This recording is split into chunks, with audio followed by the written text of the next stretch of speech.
কন্যা ৰাশি নৱেম্বৰ মাহটোত কন্যা ৰাশিৰ জাতক জাতিকাই বহুত আনন্দ লাভ কৰিব এই মাহটোতে পৰিয়ালত আনন্দই বিৰাজ কৰিব কৰ্মক্ষেত্ৰত অলপ সাৱধান হ'ব বেকবাইটিঙৰ শিকাৰ হ'ব পাৰে ষ্টুডেণ্টৰ কাৰণে মাহটো শুভ হয়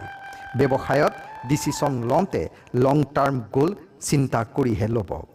নতুন বিজনেছৰ প্ৰপ'জেল পাব ইনকাম বাঢ়িব যদিও খৰচো বাঢ়িব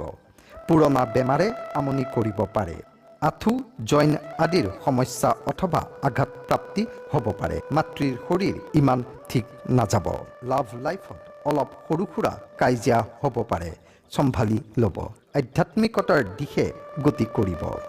ফেমিলিৰ ৰেপুটেশ্যন বাঢ়িব ভাই ভণ্টিৰ ছাপোৰ্ট পাব শনিবাৰে আহত গছৰ তলত মিঠাতেলৰ চাকি জ্বলাব আৰু চাফাই কৰ্মীক অলপ টকা দান কৰিব